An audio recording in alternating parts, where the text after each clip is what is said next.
Hi, I'm Tom Power. Welcome to Toy Heart, a podcast about bluegrass. This is the last episode of Season 2. Here from Nashville is my conversation with Alison Krauss. I remember, the first time I looked out in the audience and saw people singing words to our songs that only we had recorded. That was just a really crazy moment. Just never thought it'd end up being there. Never thought we'd hear back from Rounder. Yeah. Never thought we would hear from Rounder in the first place. If this is your first time listening, you can hear full interviews with Jerry Douglas, Alison Brown, Bela Fleck, Larry Sparks, Jody Stecker, and so many more wherever you get your podcast. Thank you so much for listening. Later on.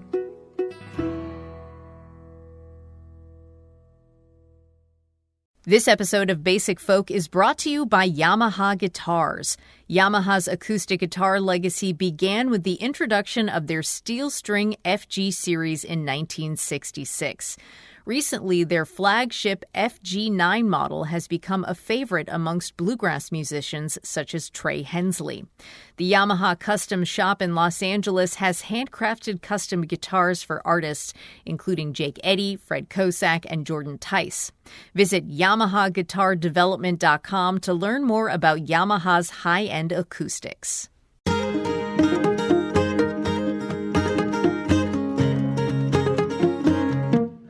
Oh, hi, and welcome to Basic Folk, where we have honest conversations with folk musicians on the Bluegrass Situation Podcast Network. It's me, Cindy House, and I host Basic Folk. Thanks for finding us.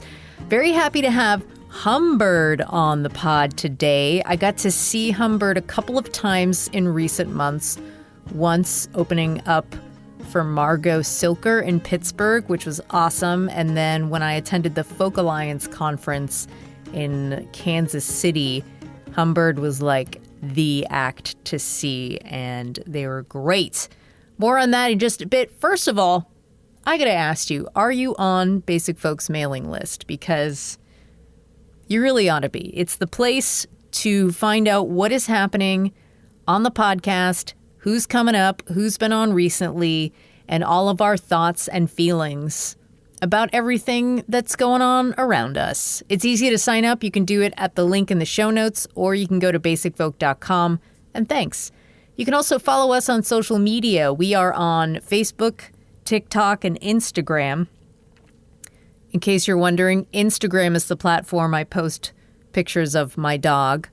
And we're at Basic Folk Pod on all three of those platforms. You can also make a contribution to the podcast by going to our website, basicfolk.com. There's a place to make a contribution, donation, or you can go to our store and get a Basic Folk beanie that is handmade by this podcast's mother. You can find a link in the show notes for that, or go to basicfolk.com. Okay. Siri Undlin, better known as Humbird, is a talented singer-songwriter from the Twin Cities with deep roots in Minnesota music and the land that surrounds her. Growing up, she was a true cold-weather kid who loved hockey during winter in Minnesota, but also loved music and feeding her vivid imagination. Her love of music was nurtured by her parents, religious music, church choir, and also her Aunt Joan, who taught Siri guitar at age 12. Hockey actually led her to her first band, Celtic Club, with a set of triplets. The band would play at Irish pubs, talent shows, and of course, at the local hockey rink. The band introduced her to Celtic music and her first live performances. Undlin shares her rich experience studying folklore and fairy tales, which greatly influenced her musical journey. She discusses her intensive research in Ireland and Nordic countries, exploring how music intertwines with storytelling traditions. Throughout the episode, Undlin reflects on her upbringing, her time at an art school, and her evolving approach to songwriting, blending traditional folk music with indie music and experimental sounds. On her new album, Right On, Suri is acknowledging and addressing white supremacy in Middle America, as highlighted in her song Child of Violence. She talks candidly about what writing and releasing the song taught her about white supremacy. Touring has provided Suri with unexpected challenges and valuable insights, shaping her perspective as a musician and performer. We talk about the importance of being open to chaos and disciplined in one's mindset while navigating the music industry and life on the road. Let's take a listen to that song I was just talking about, Child of Violence. This is from Humbird's new album, Ride On. And then we'll get to our conversation with Siri Undlin of Humbird on Basic Folk.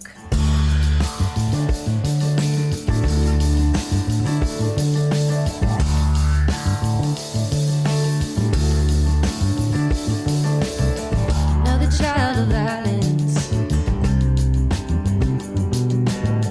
another language gone silent. I am the red ribbon legacy, rolling past the knees. Rivers, salt water, carving out your cheeks. Another mother of heartbreak, of bullshit in such high stakes. Another twisted trick of fate, of too little, too late. I could be a break in the chain. I could be a break in the chain. I could be a piece of change. When I talk about it, I'll call it by its name. You ready to get into it? Yeah. Okay, it's going to be so fun. Some of my questions have long setups, so please bear with me. First of all, let's talk about your love of Minnesota. So you have a deep devotion, loyalty, and a sense of responsibility to the landscape of the upper Minnesota Valley. You're a descendant of many European immigrants to that area, and you often sit with that identity and are learning and unlearning what that means in North America. Shout out to Sadie Gustafsson-Zook. You were on her podcast recently. You Yeah. have a Norwegian name, Siri, which is it short for something else? No? No. Okay. Just Siri. Just Siri. Just Siri. And then maybe your other siblings have Norwegian names. I learned one was Liv. Yep. But what do you... Liv, Jens, and Mikkel. Oh my gosh. My other Great. siblings. Excellent. Yeah. Mm-hmm. What do you know of your family ancestry, and how do you feel connected with them through the place that you're from? Wow, what a juicy question. Well, to anyone who isn't like familiar with Minnesota in particular, there was like a massive immigration of Scandinavians here, and those communities stayed pretty tight-knit when they arrived. So even though I'm like fifth or sixth generation removed from Norway and Sweden, still a lot of names from that part of the world, and a lot of like food, especially around the holidays, and a lot of pride coming from Scandinavia within those communities. What kind of food are we talking about? Cookies, lefse in particular. If anyone's familiar with lefse, it's just like the most disgusting way to consume fish you possibly could, but it's like mandatory if that's part of your lineage. But all that being said, that's something you kind of grow up learning about just around the kitchen table and also at church and stuff. But as an adult, sort of learning the true history of this continent and reckoning with, the other parts of the story that maybe my family didn't even know to talk about or wasn't aware of at all. And just sort of trying to find the place to be and the ways to move with a lot of stories that intersect. So, I feel very loyal to this landscape because I was born here, and it has been such a gift to be at home here, but also acknowledging that I'm very much a guest, even though my family has been here for a long time. I recently watched the show 1883, which is like the pre-story to Yellowstone. I don't know if you've seen that Gotcha. or not. It's on Paramount Plus. It is gruesome, but Yeah. it's like Oof. I was thinking about your ancestors. It's like brutal what people who did the Oregon Trail or Oregon Trail, excuse me, Mhm. for our Oregon listeners. For Oregon listeners. What people went through Can't recommend watching it because it's so brutal. Because it's so But intense. Faith Hill Yeah. and Tim McGraw are in it, and they are dreamboats. So maybe if you Yeah. want to, Yeah. check out some hot celebs. It's gruesome, but hot people Yeah. are going through it. Yeah, hot people are drowning and getting cut in half Oh, by gosh. things. But anyways, Yeah. okay, back to the show. I'm trying to figure out how you feel about winter. You obviously grew up in a very, very cold environment, and a couple of things that I've picked up along the way. So your bio says you're inspired by the crystalline chill of her home state's northern winters. I also read that it's hard for you to be productive if it's not freezing. But Siri, in the song Blueberry Bog on the new record, you sing, "Nights are getting short and there's buds on the trees. I'm so ready for spring I could get down on my knees." So Yeah. tell me about your maybe complicated feelings about winter. Definitely complicated. That's how it is. I feel like it depends so much on where you're at internally, how you navigate winter. But yeah, I think living here and growing up here, I have a deep appreciation for it, even when it's not easy. But yeah, by the time the buds are showing up on the tree branches, it's a very specific type of euphoria, to know that things are going to warm up. It's happening now. Yeah, it's like right now. And I know it's muddy, at least here, it's muddy outside. It can be actually kind of hard to figure out how to spend quality time out there because it's wet and sticky and can be kind of intense. But yeah, just staring at the trees helps a lot. Yeah. Growing up, your mom was a Lutheran preacher. Is she still at that? Yeah. She actually recently retired, but Oh, congrats. yeah, congrats to her. She worked a long time for a lot of people and for this cause bigger than her. And I admire that a lot, but I'm excited to see what she does next. There's lots of like music surrounding church. You would sing in church choir, and your mom would have you sing before every meal. I don't know what you would sing, but I imagine it was like something religious about being thankful for the meal.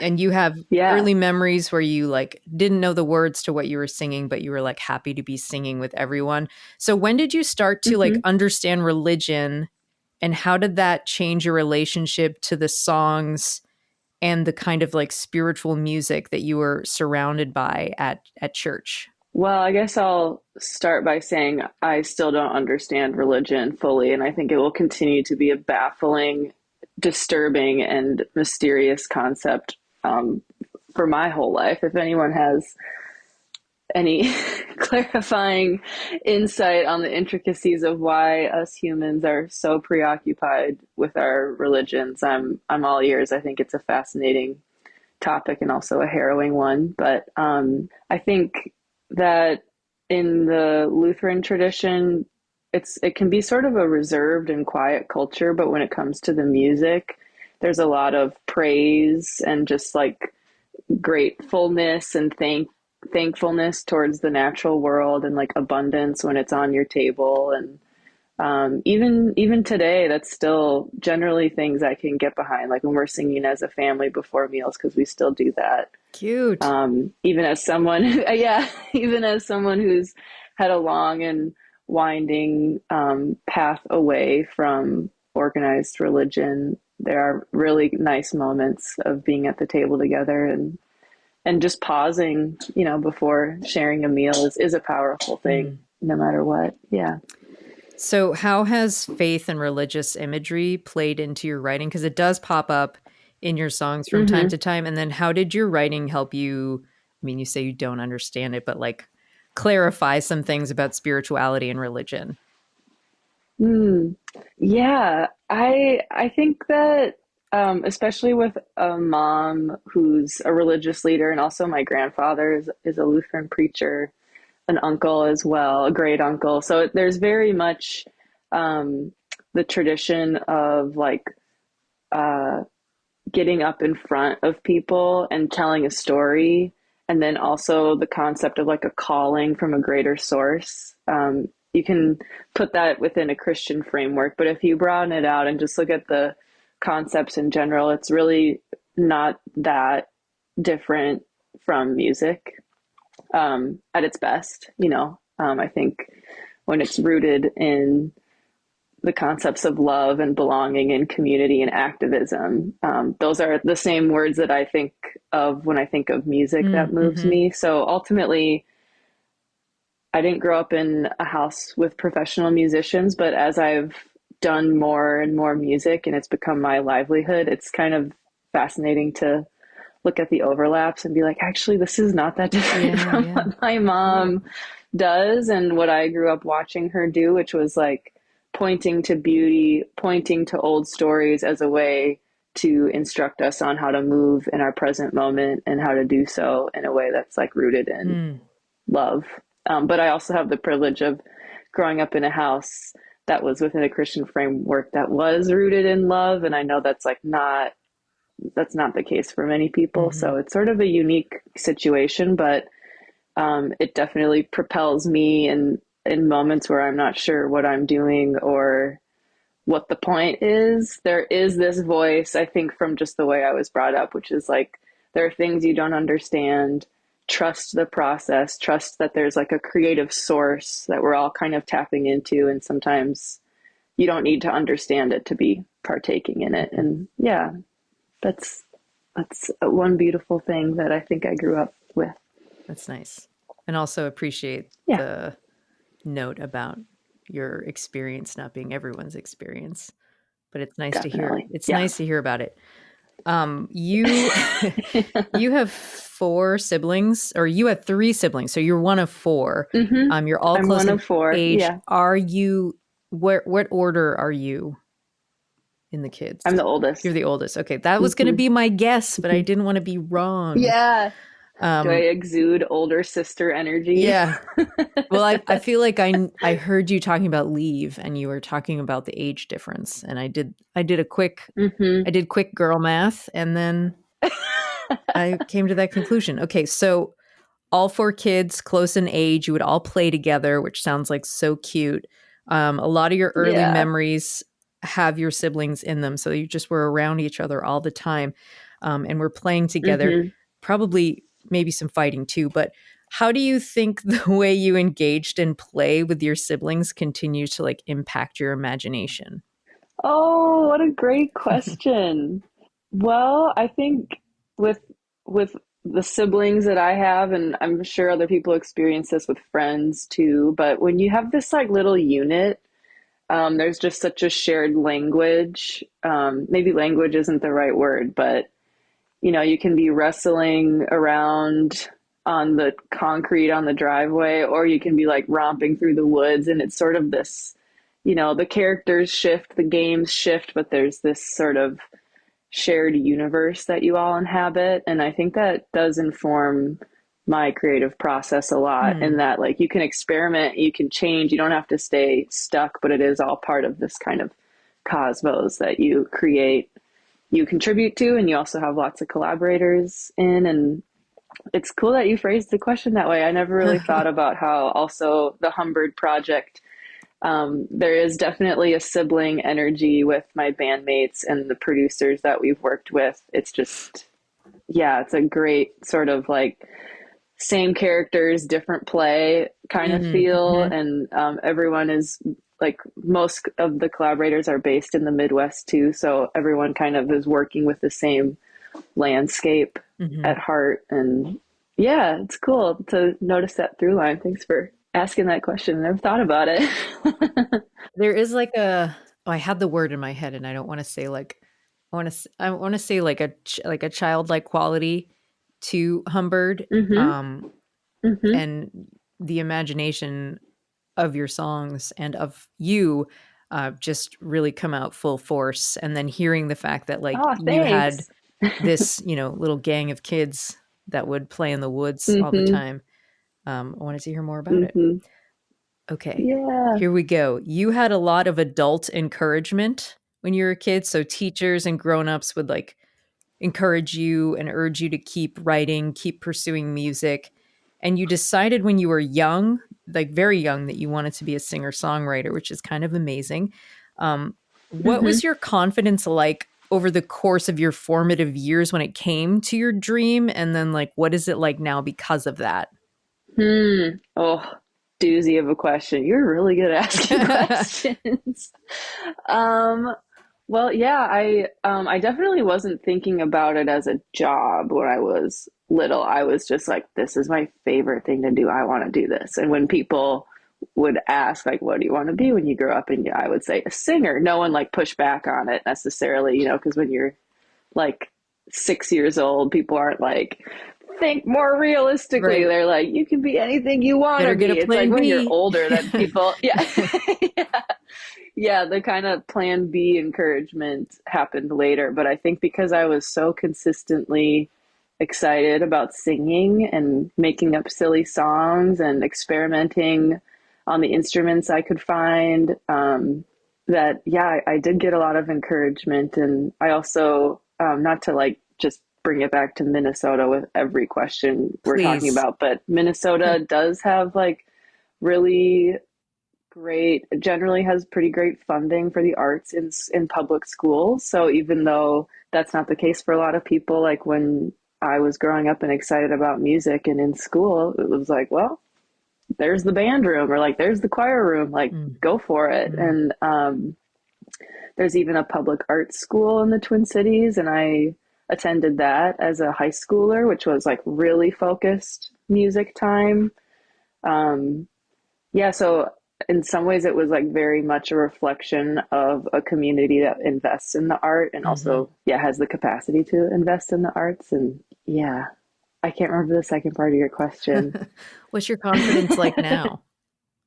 Oh, yeah, totally different. I feel like when you're young and you're like, oh yeah, it definitely is going to work to be a musician. And then you like go out and do it and you tour while you have a bunch of side jobs and you just like string it together. And confidence has hit rock bottom plenty of times, but generally I try to honor it as like a cycle, and there's going to be the low points and the high points and everything in between.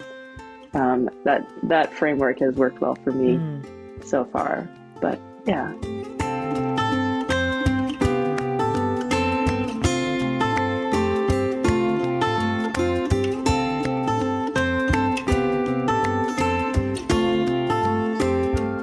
Another reference to Sadie's great podcast, Dear Balladeer. You were talking about how you are not only like a singer-songwriter, you're a writer.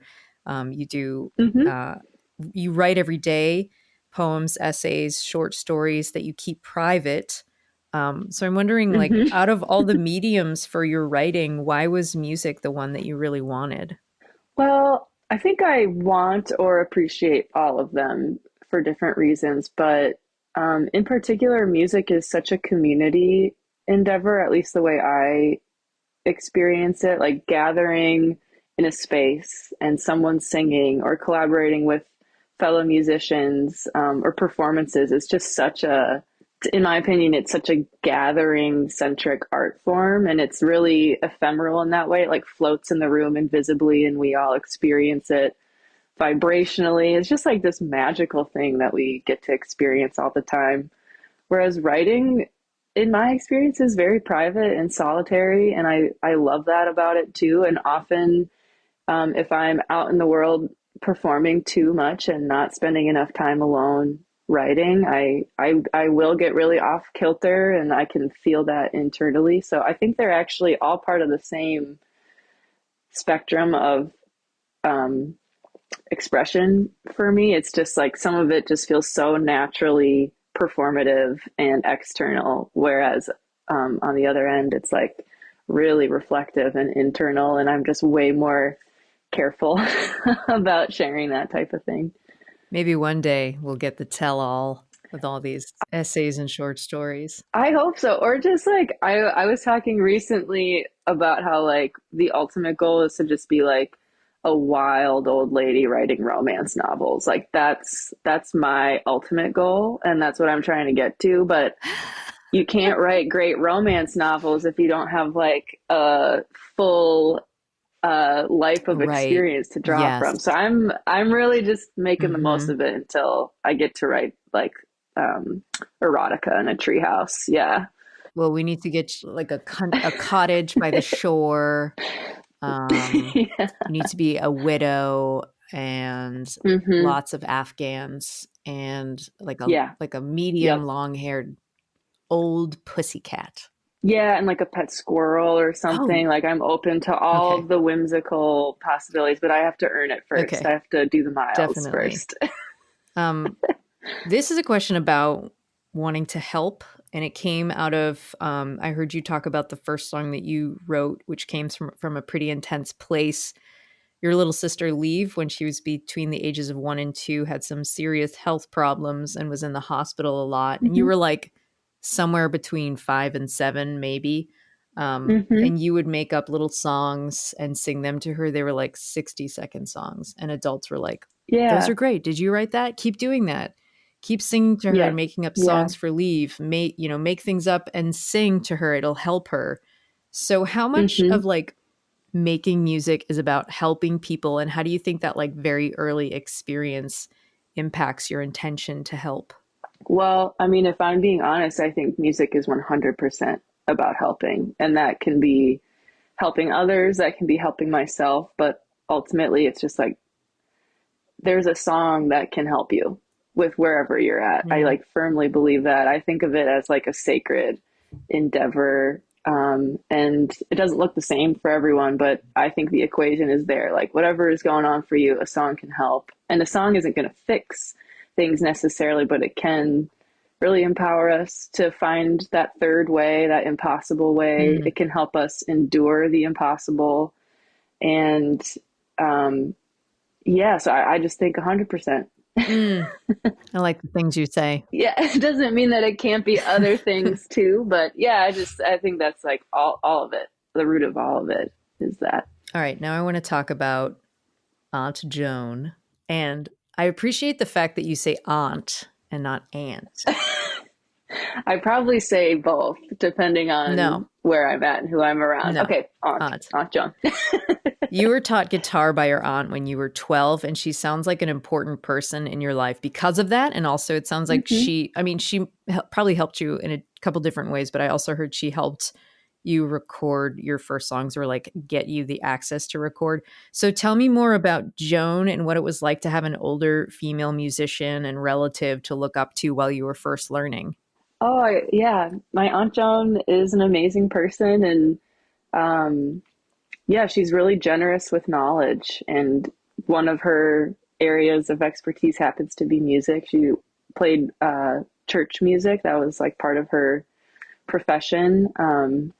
Yeah, and I think, oh, it just comes back to like auntie power, where like these like older women in your life who pause and notice and spend time with you, whether that's teaching you a couple guitar chords or going for a walk, like leaving a house that can be really chaotic and having quiet time, or just checking in on you. My Aunt Joan still texts me all the time and is like, "Hey, how you doing over there?" And yeah, I actually just became an aunt for the first time, and I'm like so stoked to be an Oh, aunt. congrats.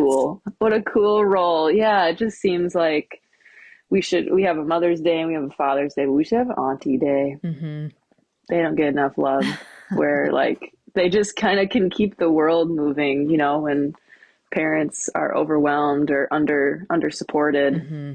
the aunties come in and save the day. Yeah, yeah. So yeah, all the love to Aunt Joan. Heck yeah. Tell her hello from us here on the Will Basic Folk do. Podcast. Yeah. Another reference to our BFF Sadie. On Dear Balladeer, you talked about your different identities, and you said, my womanhood and experience of being a woman is important to you. So we just spoke Hmm. of Joan.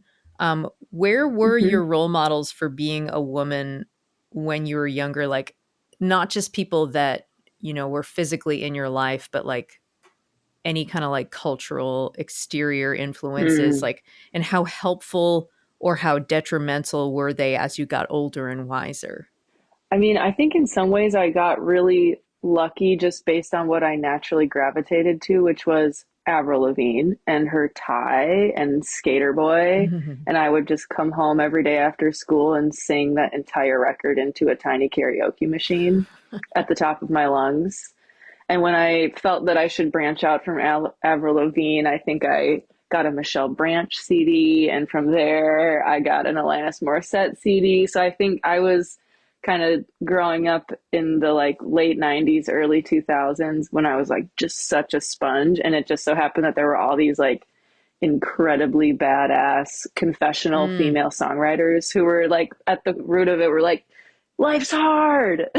Yeah. Here's how I feel about it. And it was like the perfect thing to be like 13 years old and just singing at the top of my lungs. And honestly, when I go back to those songs, I'm like, I stand by this. Like my 13-year-old self was right on. I still love this stuff. And of course, like, you know, Britney Spears and Christina Aguilera were also in there, but I think I found those artists more confusing than anything. Like I was like mystified and enchanted by them, but also confused because it was like, I don't know anyone who dresses like that. Yeah. Or who talks like that. Like it just felt like sort of a foreign country listening to that music. A little bit. Yeah, that's another word for it. By the industry. Yeah. The stuff I really was like obsessive about, I turn on today and I'm like, yeah, still. Hell yeah. So you came of age in like a really interesting time. This is something I love to talk about in this podcast, and listeners may be sick of hearing me talk about this, but there was like this piece of legislation passed, the Telecommunications Act of 1996, where media companies were allowed to hold monopolies on markets across the United States. So all these like independent radio stations and other media outlets were kind of like swept up by Clear Channel. So then radio became way more homogenized. So if you like think about like top 40 radio at the beginning of the 90s and into the mid 90s, it was like you know, Pearl Jam, Indigo Girls, Prince, Mariah Carey, Whitney Houston, Salt and Pepper. And then you get to the end of the 90s and it's like NSYNC, Backstreet Boys, Britney Spears, Christina Aguilera. And somehow like artists like Avril Lavigne also got through somehow. But it's like interesting to think about this like fucked up legislation, how it's like continuously impacted our society in ways that are, it's just like immeasurable ways that it's impacted. So like I wonder, like I think I'm maybe like 10 years older than you, so I wonder like if we were the same age, like would I be gravitating towards like the Avril Lavigne and the Michelle Branches? Because when I was in high school and middle school, it was like for the women that I would gravitate towards, it was more like Alanis Morissette, Tori Amos, PJ Harvey, Bjork. Yes. Kind of like the weirdos, you know, but it's cool to hear you talk about like the weirdos of your coming of age years as well. Well, and I think the weirdos I'm talking about were listening to the weirdos you're talking about. You know, like it is definitely part of a lineage of just women unafraid to experiment and like be real about their human experience. Yeah. I think, it's interesting to hear you talk about that legislation. It's feels like such a mirror to what happens today with venues and like Live Nation also. Yeah, like Live Nation formerly used to be Clear Channel. So they owned okay. So all the radio literally stations, the same people. Yep, all the radio stations, all the venues, all the billboards out there. I think there still is Clear Channel billboards, but it's now Live Nation, and Clear Channel radio is now iHeartRadio. Oh, sneaky. Yeah. And, okay, so they have a pattern. It'd be cool to interrupt it, if only. They need some therapy. Yeah. Okay, cool. Back to the show. Celtic Club. Of course, you knew we were going to talk about. You really have done your research. I'm so impressed. Well, listen, Celtic Club, you knew we were going to talk about it. As soon as we brought up Aunt Joan, you were like, oh no, I know what's next. Celtic Club, which is your Irish band with the triplets. And you all met, of course, through playing hockey. You would play in Irish pubs, talent shows, and hockey tournaments. You learned a bunch of traditional Irish songs, and I can definitely hear that influence in your music, especially on the song. The one that I hear it the most in is On the Day We Are Together Again, which, oh my God. For sure. I saw you open for Margot Silker in Pittsburgh. My wife and I were there, and you Oh. played that song last, and we were like, God damn it. We are dead now. We died. Sorry about that. Yeah, It's all right. a doozy. But Yeah. can you talk more about where Irish elements continue to impact your sound and how you are using those types of melodies to evoke emotions?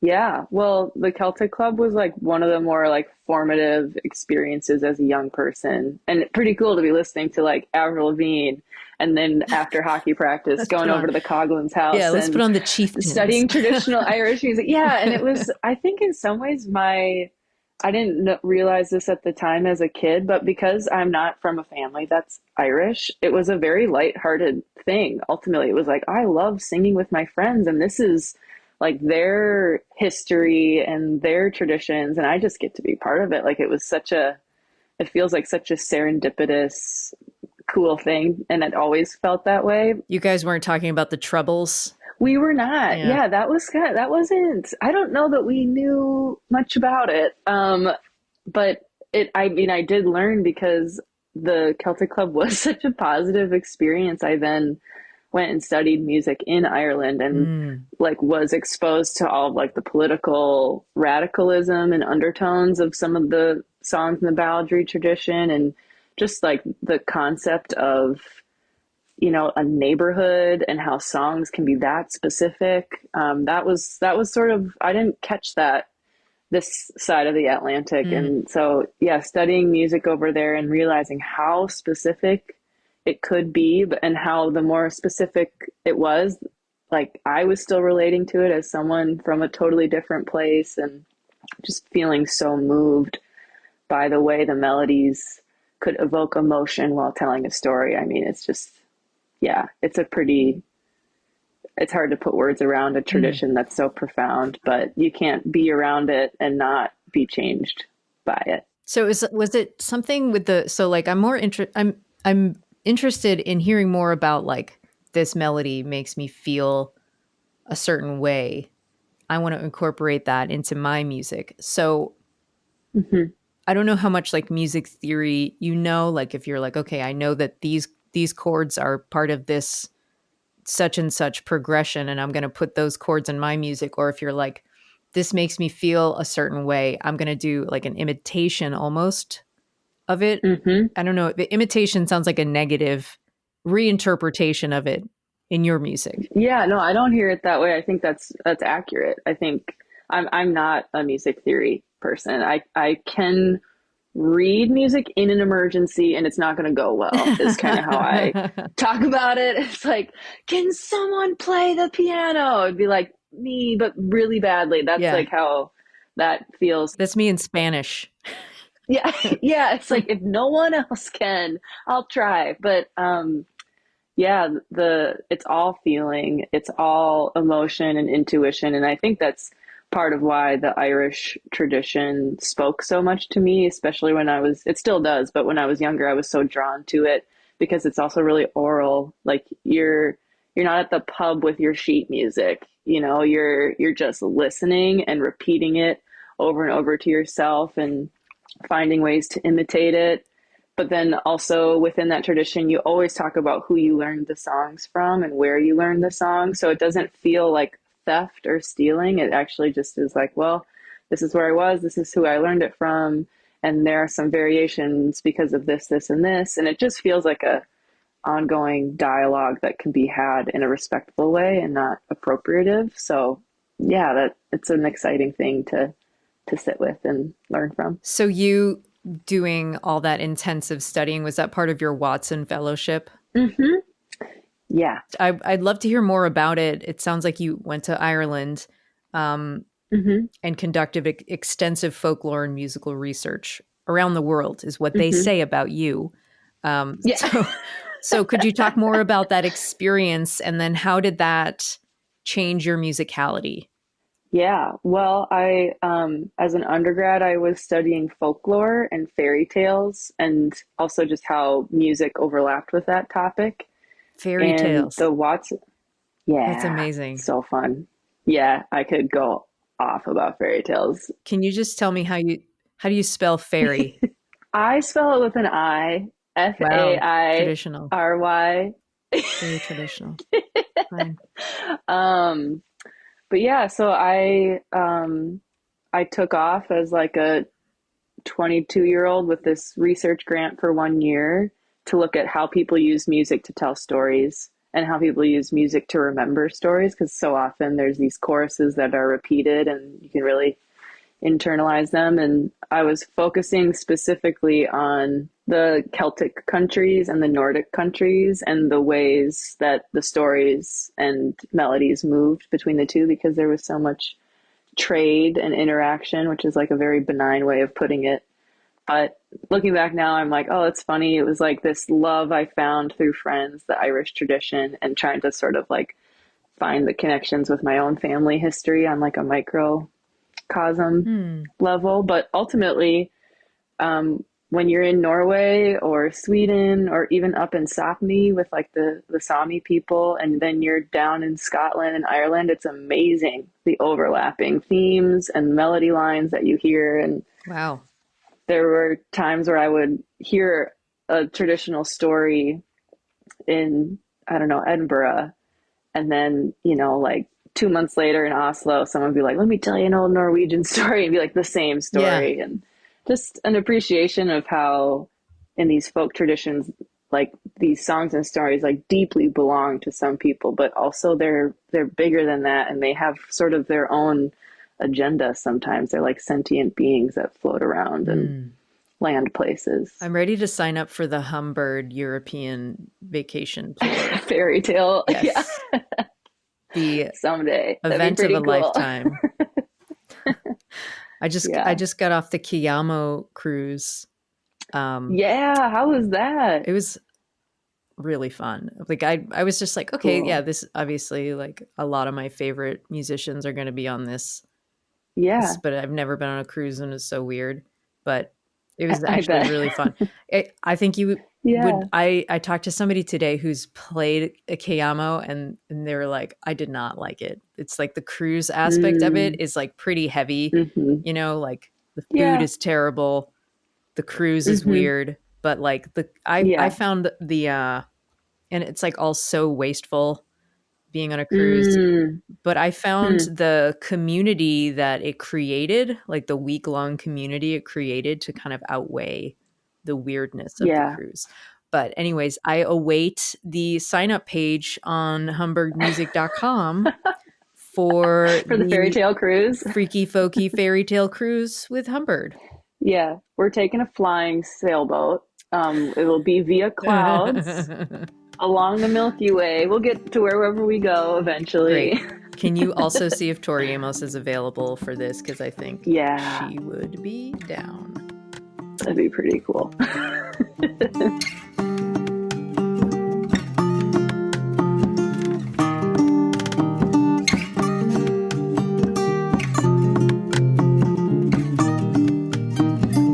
Okay, let's go back to high school real quick. Because you were so serious about music, you attended an art school, which is actually a public school in the Twin Cities, Perpich. Mm-hmm. It sounds like Perpich Center for the Arts. It sounds like it was a pretty positive experience for you, but it's like sounds like a lot of pressure that you were like putting on yourself. Like, what was it like to have such an intense passion for music and such a directed path when you were so young?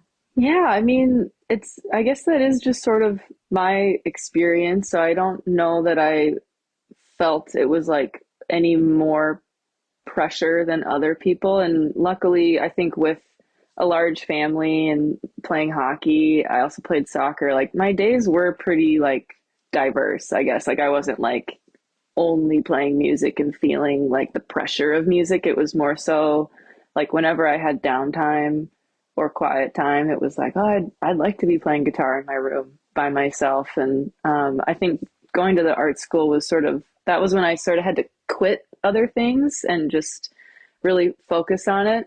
No more hockey. No more hockey. That was a hard one. But It was great because at this art school, you got to do music for a lot of the day. And in some ways, that was a relief. Like back at my, the public school I was at, I was like signed up for music stuff, but I would have to go every other day to different ones. So like one day would be band, one day would be choir. I never got to be there every day because they were the same hour. And I was always really bummed out by that. So when I got to Purpich, I could just finally like fully dive in and not feel like I was trying to make the most out of like really like small spaces of time. And it was also a good lesson in the end. When I graduated and went to college, I actually started playing hockey again. And I think that even though that was Uh-oh. 2 years at art school that were really intense, Watch those old bones. it all like came. I know. But I think things like they come around again if you really love them. And just because as a young person, I had 2 really intense years didn't mean that other interests didn't like circle back around. So I it was really a good love lesson that. to learn younger. Yeah, I really love that. About your writing, so there are a lot of times on the new record where you are writing outwardly facing Mm-hmm. songs. When did Mm-hmm. that start becoming a thing for you?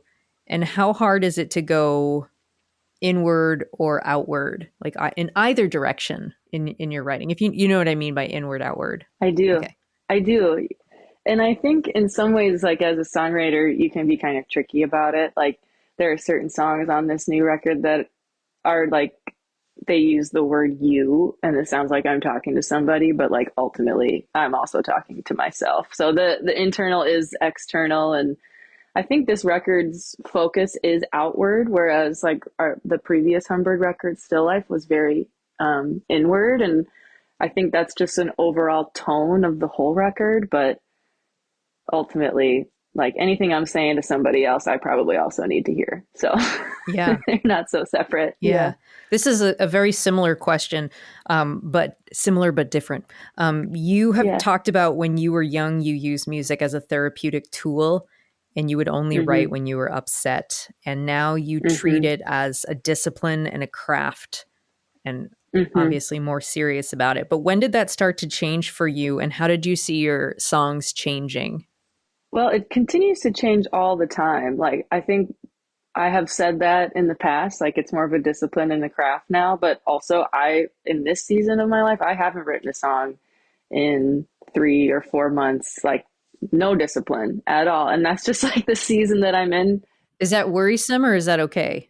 I am okay with it. I just trust that when I am ready to tackle certain things, I will. And songwriting is an amazing tool to sort out your thoughts and your own heart. And I just haven't been in a season of wanting to do that right now, but I have those. And sometimes the well is dry. And I don't think freaking out is going to help at all, but it can be an indication that things are off balance. It's like, well, why don't I want to write? Well, I was on tour over 100 days last year. Like, I'm probably tired. And the creative voice is like, yo, could we just like sleep for a little while before we write more music? And that's so like on some days I'm like sad because writing songs is so fun, Yeah. but it'll come back. And yeah, the songs are totally different when they're a craft. I think they're actually harder when you're looking at it as a discipline and you're using your muscles and your tools. Whereas like sometimes when you're upset, it's like just getting like struck by lightning and the songs take like 1 minute to write. And then like Right. years later, you're like, I didn't even edit it, Yeah. but I still love this song. I love to sing this song, but it's like, it's more like a lightning bolt Yeah. than it is like building a house. I think they're both important, but Mm-hmm. as a songwriter, like I'll always know which is which. Like, and I think sometimes like pals of mine whose songwriting I know really well, you can even listen close and be like, oh, that one happened fast. And like you just were like trying to keep up with your pen. You can kind of hear it in people's style sometimes. Yeah. Oh, that's interesting. I've never heard anyone put it like that. It's so smart. Mm-hmm. Like listening to Bob Dylan talk about his early songs, he's like, I don't remember writing any of these songs. So he just must have been Yeah. like in such a mental state. But now, Yeah. you know, it's at a certain point it turned and everything. Yeah. You know Peter Mulvey? Yeah. So he calls those like lightning songs God songs. Like these are Yeah. songs God gave, and he's like, Aeneas Mitchell had Yeah. so many of Someone these else wrote songs. this. Yeah, he's like, I have one. Yeah. He's got a song and stuff. I like to think about that, like the God songs, like Bob Dylan's, like Yeah. his first 3 albums, like that. Yeah. Here, Bob, here's a whole record for you. From the Lord. God. You're an artist who, as we spoke of earlier, you have seriously studied the folk tradition, but you're also a freaky weirdo who enjoys experimenting with your sound. Where do you think that side of you came from, and what do you like about playing with tradition?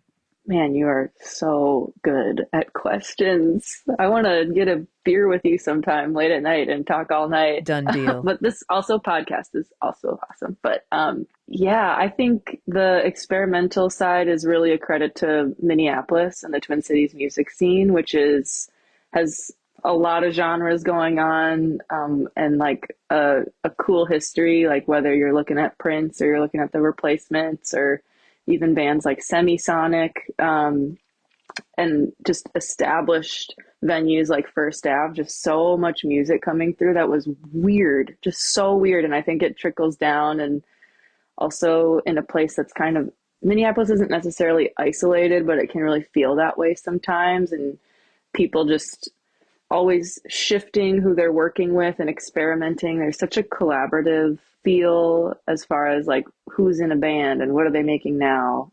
That's always been my experience in that city. And I think having fallen in love with traditional music so early on, but also recognizing that it's not really my tradition. I never want to like pretend to be something that I'm not. So paying homage to the traditions that I'm moved by, while also incorporating like our modern experience and a scene that I'm a part of, which is in Minneapolis. And I always had bandmates that were like, you should get weirder.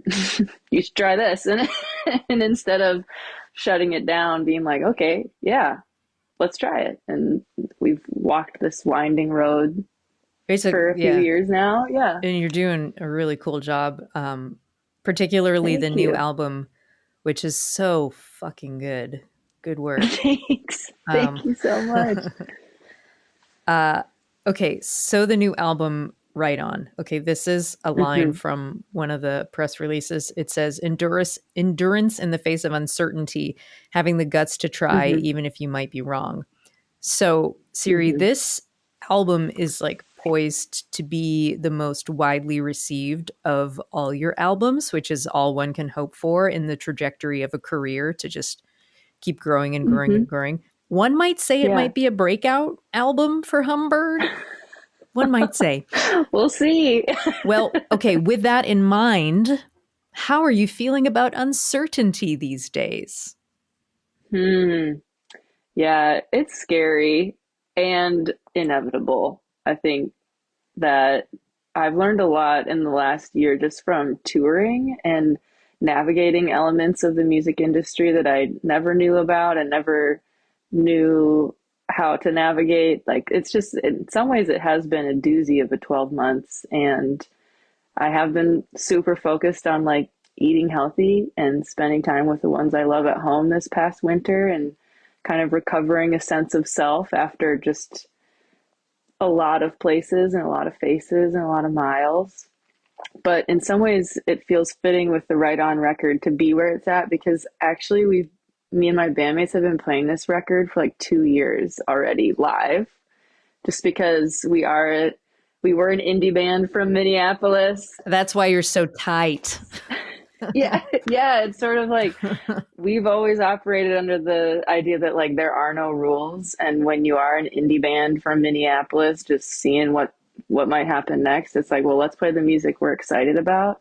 So I feel like this record actually was tight before we even went into the studio. These songs were like being performed every night, and that hadn't happened before with the record. So it feels like a very actualized offering. Like, these songs have seen miles. They've been on the tow truck. They've been on the cat dander couch. Like, they've traveled far already. So in some ways it's like overdue that the record is coming out, and I'm excited for these songs to like I feel like when they're finally on an album, it feels like a celebration. Like, here's a pile, and it's a really good pile. Here you go. And these songs have like, they've done the work already, just out in the world, that it feels like just a fun thing to finally present them. It's hard to pick a favorite track on Right On, but I'm going to go with the one song you've gotten hate mail about. That would be Child of Violence. It explores the legacy and impact of white supremacy in Middle America. And you say, reflections on the ways in which white supremacy is part of me, part of so much of what surrounds us, and the ways in which we can break that pattern and work to repay the impossible debt that that inheritance creates. Whew, plus it fucking rules. What has writing and releasing this song and being able to reflect on its contents taught you about white supremacy? Yeah. I mean, still so much to learn. I think in particular, performing this song over the last couple of years in different places has just reaffirmed how just sneaky white supremacy can be, and how it looks so different in different places. Because this song has also given me an opportunity to be really direct on stage and be like, this is what this song is about. And just so you're not confused, dear audience, like, this is what we're talking about, and hoping to just dismantle completely once and for all and be one small part of that process altogether. So it feels good to just be direct about that on stage, but it is pretty wild how different it lands and feels in the room when you're like in a small parlor room in Brooklyn or a county festival in Wisconsin, or, you know, like, no matter where you end up, people hear that differently. And ultimately it leads to like really interesting conversations at the merch table. I think because I look a certain way and I inhabit space a certain way, people of a lot of different opinions are comfortable talking to me, which it's like can be more or less pleasant depending on how a person chooses to do that. But ultimately, like, I am the person who should be having that conversation with folks. Like, it's not my black and brown pals making great music that need to be doing that work. Like, I should be the one in the room saying, here's what we're talking about, here's what we need to work on, and like, are you with me or not? And then like, yeah, give me your opinion, send me your hate mail. Like, that's I think that's just part of the responsibility of all white identifying folks in this day and age, is like, it's overdue that we're doing the work like that. So yeah. So Lizzie No co-hosts this podcast, and they just released their new album Halfsies, which a friend of mine told me I say the name of the album wrong, but I'm going to continue to say it wrong. So they have a song called Deadbeat that is like very like, you know, I've done wrong so many times and you just keep coming back to me type of like song that I was like, I'm not super comfortable with the way that you're talking about my friend Lizzie. And and that led to like a really interesting conversation about how like the space for like self-deprecation is usually reserved for men. So it like completely opened my eyes, and it also makes me appreciate Child of Violence more so because you're like, white supremacy is part of me. And, you know, you're not just like, you guys need to work on this. You're like, you have to work on this and I have to work on this, you know? Absolutely. And in writing that song, I wasn't like, I'm going to get on stage and sing about this so people wake up or something. More so, I was like, this is so part of me. How do I feel about this? How do I unbraid these strands and like really become aware of them? And how do I, like, the song was fully selfish in its intention of like, here's what I'm learning, here's what I'm observing, how do I hold this, how do I move forward knowing this, and you know, eventually with a song you are going to be performing it for people, and you think about that at a certain point in the writing process, but that wasn't like the impetus for the song. It was very much like, calling myself out and sitting with it in myself. You are so selfish. I want to ask. It's important to be sometimes. Yeah. Yeah. That's what basic folk is all about. Being selfish and a dirtbag. You were talking about this a little bit earlier, and I wanted to hear more about tour. You posted on your Instagram recently, like a roundup of photos from tour and like a really cool reflection. And you said this work continues to teach and challenge me in ways I can't anticipate. So what have been some surprising lessons you've come away with because of touring? Some surprising lessons. I mean, in the act of touring, like you just have to be like so open to chaos, because you like wake up in the morning and you're like, well, let's go find out what happens. We have a ideal plan, like you have a schedule and that's the ideal and you hope that it all happens. But I think what I've been most surprised by is just the way that, this is going to sound like some self-help book or something, and I really don't mean it that way, but moving through the world at that pace and with such, like, you really have to, like, you got a backpack and you're in it for 4 months. And I think it, if anything, has like hardened me and softened me. And I have to be really careful about which part of that I'm leaning into. And I think that's been the surprise. Before you are on the road, it just is like, it's so romantic. It's so exciting. Like, we're going to go play music. And that is true also. But I didn't anticipate like the just sheer amount of like heavy lifting of internal work that has to happen in order to like remain functional on the road and able to perform. And I don't say that as like a pity party. It's just like, you have to be really disciplined in your mind. And in the times where I haven't remained disciplined, I've like paid a really high price mentally, like when I get home. So it almost feels like tours like a martial art or something, or like a mindfulness practice where you just have to sort of like walk this tightrope every day. And that's not how it looks like on the outside. And I don't know that that's how it felt at first, but now that I'm years into the act of it, yeah, it's like acrobatics sometimes, it feels like. So that's a surprise. Cool. It's not like a fun surprise, I guess, but so many gems coming from this interview. Oh, really good. Okay, before I let you go, we're gonna do something very fun, and you're gonna love it so much. Okay, it's awesome. The lightning round. Woo! Cool. Okay, here we go. What is your must-have winter accessory? Hat or gloves, both. You can't choose, because if your head gets cold and your hands get cold, you're done. Okay, good tip. Yeah. What is the best board game to play on the road? You know, we exclusively play a dice game called Farkle, which isn't technically a board, but we do play it on a table. Tabletop, So I think I'm going to go tabletop game, Farkle. Farkle is sweeping the nation. Have you noticed? Is it you that's doing it? It honestly could be. Are you having a Farkle set open your tour? Not yet. We're not ruling it out, but we have taught so many bands and random strangers and friends of friends at bars across the country over the course of the last 2 years.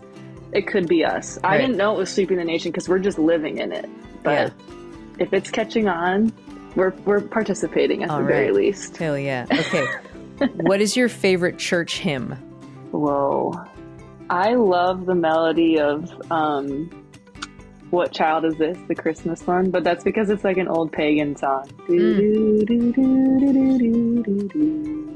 It's all about the melody. We didn't even get into paganism. Next time. Bugs or birds? Can't have one without the other. Don't answer this question the same way. Flowers or trees? Do you really have to pick? I guess it's a lightning round. Trees. What is the best Bob Dylan song? Girl from the North Country. Oh, that is a good one. And you cover that. I've seen it happen. I do. Yeah. This is the last one. Make it count. Where is the Okay. most beautiful place in the world? I don't know. I know lots of beautiful places, but I don't know. Yeah. Fair answer. Yeah. Isn't it the upper Minnesota, the northern Upper Mississippi River Valley? Yes. That, for me, yes, that is the spot. But I'm open to other people's opinions, and I will gladly travel to see. Yeah, always looking for beautiful places. That was it. That's the lightning round. Yeah. That's the end of the interview.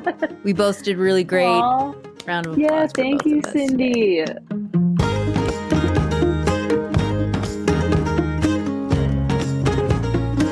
This episode of Basic Folk was produced by CJ Nungesser. Alex Stanton composes our music. Basic Folk is on the Bluegrass Situation Podcast Network. You can find all of our episodes there. You can search for us on the SiriusXM app under Basic Folk. You can find us on Folk Alley's mobile app and folkalley.com, basicfolk.com, or wherever you get podcasts. If you enjoyed this episode of Basic Folk, you should send it to a friend. Maybe your friend who lives in the Twin Cities and is very into learning about new artists from that area, because I feel like music fans in that area are incredibly awesome, and they might enjoy a super cool deep dive about Minnesota's very own Humbird. Share it with that friend. All right. Thanks for listening all the way to the end. We'll talk to you next time. Bye.